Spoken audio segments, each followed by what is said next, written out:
Ofurhetjudagar byggja á fyrirkomulagi sem þekkist víða erlendis þar sem að fólk hefur sólarhring til þess að þróa hugmynd og skila af sér einhverju niðurstöðu með hugmyndina. Fólk algjörlega sjálfsagt sett hvað það vinnur með á ofurhetjudögunum okkar og fær bara tækifæri til þess að bara vinna með sína innri sköpunargleði.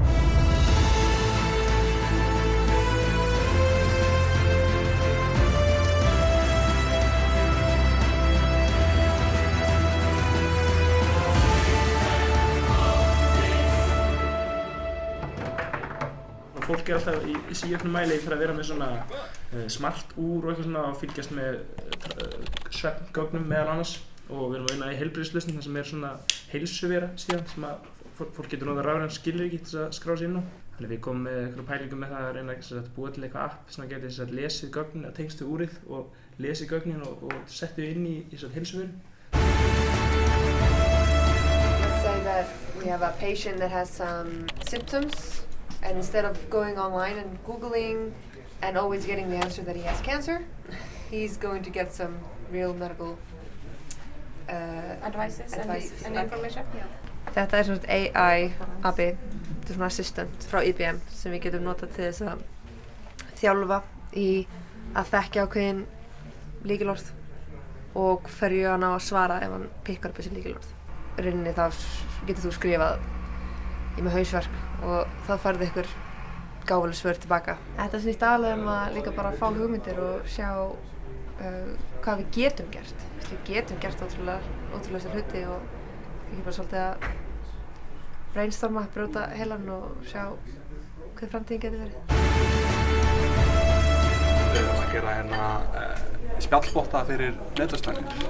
Við ætlum að byrja þetta einfalt og ætlum bara að gera þannig að hann geti spurt hann á íslensku og bottinn getur skilað vörum.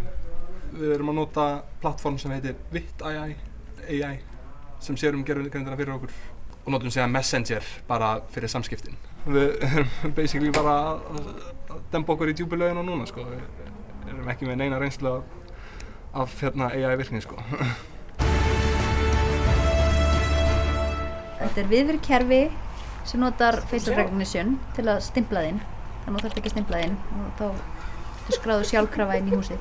Við verðum í rauninni með mestmegnis skjámyndir til að sýna og hugmyndina bak þetta. Við erum ekki að rembast við forrita í dag. Það bara verður tekið áfram ef að verkefnið verður valið. Þá mun það bara koma seinna. Sölur pitsi fyrir ofurhetjudagana eru ofta að Tempo varð til á ofurhetjudögum. Tempo var ekki til fyrr en að það var búið til verkefni sem var þá tímaskráningar og úr var Tempo sem náttúrulega bara ótrúlega flott fyrirtæki í dag. Einmitt. Örvandi. Kalltað.